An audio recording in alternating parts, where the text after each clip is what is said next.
Welcome back to the Cricket Corner podcast, where I'm doing something completely different today, and I've been looking forward to doing this ever since the last test match of the Border-Gavaskar Trophy began in Ahmedabad last week, or depending on when you are listening this.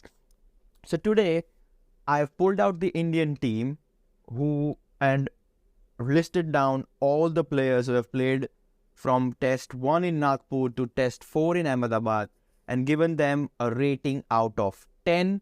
So this is something I'm calling a report card, something everyone is scared of when they were in school. But this is the same concept, but for cricket. Just before we begin, just to make things clear that these are subjective in nature and these rankings or ratings are my personal opinion. So if you, or not if you may disagree or agree with what I have given these each players. I completely understand that you might disagree with me. If you disagree, let me know on Twitter, or if you're listening this on YouTube, then put your ratings down in the comment section, and while you are down there, might as well subscribe as well.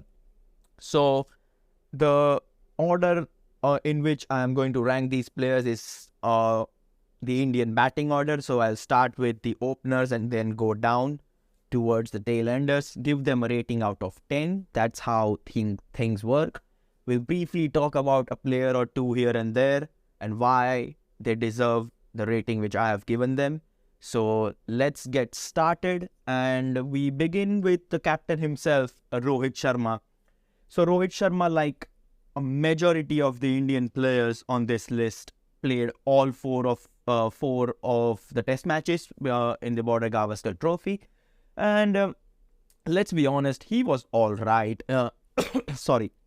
We expected a lot from Rohit Sharma in this series because he has a great track record in test, particularly in the last couple of years, particularly in India as well. So, and those expectations was justified when he scored 120 in Nagpur in the very first innings of the very first test match against Australia. And we were like, oh, all right, this could be another season where Rohit Sharma stamps his authority. But unfortunately, that didn't happen as the series went on. Yes, India just batted once in Nagpur because we won by an innings against Australia. But then from the second test onwards, he gave some starts to India, but he was not able to capitalize on them. He scored three of his innings from the next three test matches. He made a quick he got his score into the 30s, but failed to get past and those 30-run mark and make an impression and a big score towards the end. So for that, I have given Rohit Sharma a 7 out of 10. Well, I think the score is slightly skewed towards 7 because of that century. And despite it being, early in the innings, you cannot ignore a brilliant innings of 120 in a pitch which, let's be honest, was not the best, and it was one of the most ranked turner pitches. So 120 in the first innings means a lot, and I think Rohit Sharma deserves at least a 7 in my opinion. We next talk about KL Rahul, and we all have our opinions about KL Rahul and whether he should be in the team or not. We are not here to talk about that. We are here to give KL Rahul a rating out of 10, and he has received a mediocre 3 out of 10 for me because, let's be honest, he was not good this series. He was picked over Shubman Gill for the first two test matches in Nagpur and Delhi, but he didn't live up to his expectations at all. He played 2 test matches, just scored 38 runs in those 2 test matches, highest score of 20 and a batting average of 12.66. It was quite evident from the fact that Shubman Gill would replace him sooner rather than later. In Nagpur, he didn't make 20, and you can cut him some slack there. 20 is not that bad of a score on that pitch, and he basically was struggling to score runs. But when it came to the second test match in Delhi, he made 17 in the first innings, just 1 in the second. And the writing was on the wall pretty much for KL Rahul. With Shubman Gill, a player like Shubman Gill and the form he is in, waiting in the wings, you cannot afford to squander the opportunities that you have been given. And KL Rahul, unfortunately, didn't grab the opportunity which he was given on a silver platter. So 3 out of 10 for him. Then we move on to his replacement, Shubman Gill. Shubman Gill also played just 2 test matches but went on to score 154 runs at a batting average of 51.33. Okay, 154 runs from 2 test matches does sound good, doesn't it? But let's be honest, that has been skewed because of the 128 which he made in Ahmedabad on a pretty good batting wicket. But in the Indore test match, where India went on to lose by 9 wickets, in the first innings, Shubman Gill made 21 and just 5 in the second innings. So, considering that he didn't perform well in Indore, I have still given Shubman Gill a 7, because a century is a century regardless of where you play and in what conditions you play. So 7 out of 10 for him as well. I think he has probably cemented that opening slot for himself for years to come now, and I hope he has a bright future. I don't hope, I am certain that he's got a bright future ahead of himself. Cheteshwar Pujara comes next, another player that played all 4 test matches. However, he just scored 140 runs, so that's 14 runs short of Shubman Gill, despite playing 2 more test matches. His highest score was 59, which he made in a very, very tricky conditions in Indore. But his batting average overall was just 28, because let's be honest, Cheteshwar Pujara was not having a best of the time before that 59 in the second innings in Indore. His score before that 59-run knock was 7 not, 31 not out, 1. So that's the reason why he gets a 6 out of 10 from me. Not the best series, but it wasn't something that you should be ashamed of. 6 out of 10. Made 42 in Ahmedabad as well. Was rock solid in that. So an average sort of a series for Cheteshwar Pujara. He gets a 6 out of 10. Virat Kohli is next. Virat Kohli, another player, 4 test matches. He's played 297 runs. Was India's leading run scorer in the Border-Gavaskar Trophy with a batting average of 49.5. He, despite being India's leading run scorer, also gets a 7 out of 10, just like Shubman Gill and Rohit Sharma. Because let's be honest, before that 186, he had scored just 111 runs in 3 test matches. He scored 186, yes, in Ahmedabad, one of the most brilliant test match innings I've ever seen from Virat Kohli. Not a single shot in aggression until towards the end of the innings, when he was losing partners left, right and centre. But before that, 12 in Nagpur, 44 and 20 in Delhi, 22 and 13 in Indore. Yes, he looked good in some of those innings, particularly in Delhi. He got those starts, but once again, similar to Rohit Sharma, he was not able to capitalize on the starts he was given, and was giving away his wickets to the likes of Todd Murphy and Matthew Kuhneman, who were playing in Indian conditions for the first time in their careers. So that's the reason why I have just given him a 7 out of 10. If he had probably gone on to make convert that 186 into a double century, probably would have gotten an 8. But on the other side of things, if that 186 was just 86, I would have probably given him a 6, just like Cheteshwar Pujara. But well, as I mentioned while talking about Shubman Gill, you only play in the conditions that you're given. You capitalize on that. He made 186, and that's why he gets a 7 out of 10. Not 5, a 7. Relax in the comment section, please. Shreyas Iyer is next. Shreyas Iyer played 3 test matches. Did not play in the Nagpur test because of injury. Was replaced by Surya Kumar Yadav for that one. In 3 matches, just scored 42 runs, 26 being his highest score and an average of 10.5. Well, Shreyas Iyer and was picked up in the Ahmedabad test but did not come out to bat because of the similar recurring injury. Well, you cannot judge Shreyas Iyer too harshly. 5 out of 10 for him. Yes, Delhi test match 4 and 12. That 26 he scored in Indore on those tricky conditions, partnering Cheteshwar Pujara was a really good knock from him, quite aggressive as well, so probably gets a 5 for that. I haven't given any ratings to Surya Kumar Yadav because he just played one test match, scored just 8 runs, which was on his debut. Let's cut him some slack there. And you can't judge a player by just one test match, so no ratings for him.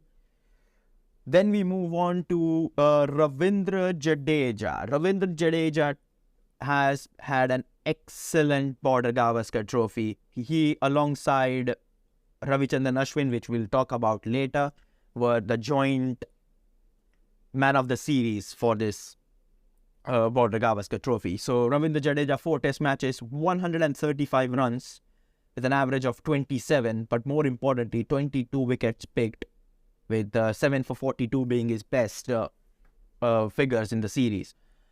135 runs, 70 scored in Nagpur test, and we felt like this is the Ravindra Jadeja we all want to see. He was excellent with the bat in that game, but more importantly with the ball. 7 for 42. He's an easy 9 out of 10 for me. You can't give the man of the series less than 9 in my opinion. There's a reason why you are the man of the series. And 9 out of 10 suits perfectly for him. Perfect all-rounder. Gives important vital runs. Gives you important vital wickets. And yeah, so that's 9 out of 10. 9 out of 10 for him. Without any question. I don't think anyone listening to this would disagree. Wicketkeeper Shrikant Bharat is up next. Picked in place of the injured Rishabh Pant and picked ahead of Ishan Kishan, who was part of the test squad for the first time. But Shrikant Bharat played all 4 test matches, which were his debut test series. So first 4 test matches for him, 101 runs with an average of just 20.2. He did have a decent enough score of 44 in the Ahmedabad test, but let's be honest, that was in good conditions. But when it came to tricky conditions, he made just 8 in Nagpur, 6 and 23 in Delhi, 17 and 3 in the Indore test match. So if you remove that 44, well, I am contradicting myself because as I've said, you only play in the conditions you are given in. But let's be honest, if you remove that 44 from the Ahmedabad test, he's not had a terrible time with the bat. He's not looked convincing with the gloves as well in some moments, but I feel like debut series, pressure on him, I think he's done all right. He's not embarrassed himself, to be honest with you. And a couple of mistakes here and there you can expect a young wicketkeeper to make on his Indian debut. But I've given him a 6 out of 10. I think he's done a decent enough job. A job which was not underperforming or anything. I think the Indian management would be quite happy with how Shrikant Bharat has kept wickets and batted as well. I think he has a lot of potential, and I think if he gets to play a lot more test matches, which I expect he would, I think he will be part of the World Test Championship final when India play Australia in June. I don't think Rishabh Pant would be recovering before that, but he gets a 6 out of 10 easy. Next, Akshar Patel, 264 runs, second highest run scorer for India, 84 being his highest. I think he scored over 84 in the Nagpur test match. Another brilliant performance from Akshar Patel. He scored 84 in the Nagpur test, then added 74 in the Delhi test. Yes, just 12 and 15 in the Indore test, but in the 4th and final test match in Ahmedabad, he made a crucial 79 and partnered Virat Kohli brilliantly. 3 half centuries for Akshar Patel, more than any other player in the Indian contingent in this Border-Gavaskar Trophy. And just because of his batting, he gets an 8 out of 10. People might think that he should have contributed a lot more with the ball because he's just picked up 3 wickets, and basically you are coming in as an all-rounder, and 3 wicket doesn't sound good when you are a genuine all-rounder. But hey, as Akshar Patel himself said, if I pick more wickets, then I'm a bowling all-rounder. If I get more runs, I'm a batting all-rounder. So for me, Akshar Patel, batting all-rounder, 264 runs at an average of 88 with a highest score of 84. Too many 8s there. I decided to give him an 8 out of 10 as well. Talking about bowling or batting all-rounders, we move to Ravichandran Ashwin now. 86 runs with the bat, highest score of 37, average of 17.2. Doesn't matter because you are India's leading wicket taker in this Border-Gavaskar Trophy. 25 wickets for him in 4 test matches with the best figures of 6 for 91 coming in the Ahmedabad test where he picked up 6 wickets as Australia piled up 480, but 6 for 91 for him. Easy 9 out of 10. As I mentioned when we were talking about Ravindra Jadeja, that he was the joint player of the series for India. So as I mentioned it before, a player of the series, you cannot give him below 9. So he gets a 9 as well, along with Ravindra Jadeja. 25 wickets for Ashwin, as I mentioned, 6 for 91. Mohammad Shami is next. Mohammad Shami just played 3 test matches.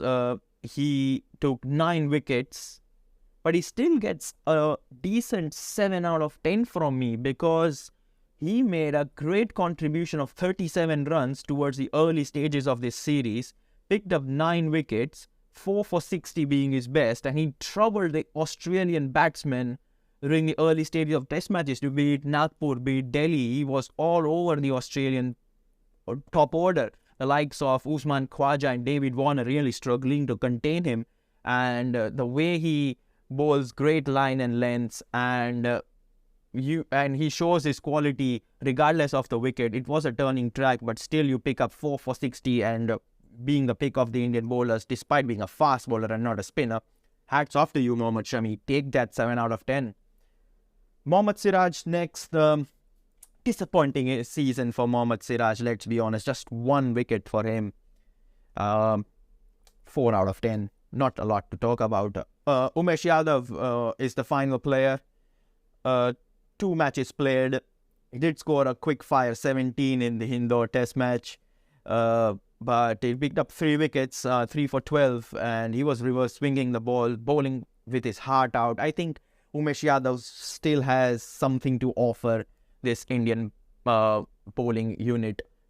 If not, he can have like a Ishan Sharma role towards the end of the series. He was not the pick of the bowlers, but whenever you need him, you can include him in the starting 11. He'll get the job done. 6 out of 10 for me. Umesh Yadav really impressed me throughout the series. So yeah, those are the ratings for the Indian players for this Border-Gavaskar Trophy, which they have won 2-1. So let's just recap everything and remind the listeners what player has got what rating out of 10. So Rohit Sharma, 7 out of 10. And if you want to listen to the reasons, you can just go back in this podcast. Rohit Sharma, 7 out of 10. KL Rahul, 3 out of 10. Shubman Gill, 7. Cheteshwar Pujara, 6 out of 10. Virat Kohli, another 7 out of 10. Shreyas Iyer, 5 out of 10. Ravindra Jadeja, 9 out of 10. Shikhar Bharat got a 6. Akshar Patel got an 8. Ravichandran Ashwin, 9 out of 10 as well. Mohammad Shami, 7 out of 10. Mohammad Siraj, 4 out of 10. And last but not least, Umesh Yadav, 6 out of 10. So yeah, that's the Indian report card from the Border-Gavaskar Trophy. Something completely new. I'm not sure how the listeners or the viewers will respond to that, but I really enjoy making these, looking at numbers, providing one's opinions. Really fun to do. I hope you enjoyed it as well. If you disagree with any of the ratings, make sure to put them in the comment section below, or you can tweet me at Mr. Vatsal Vora. That's at MR VATSALVORA. That's Mr. Vatsal Vora, me on Twitter. You can send me your ratings over there as well. I would love to hear hear from you. I'm losing words now. Let's wrap things up now. So yeah, thanks for tuning in. If you're listening this on Spotify or Apple Podcast, give me those tasty 5-star ratings. If you're listening this on YouTube, then make sure you like, you subscribe, you share this video around those cliche used YouTube stuff. That's me, Vatsal Vora, signing off. Ciao for now.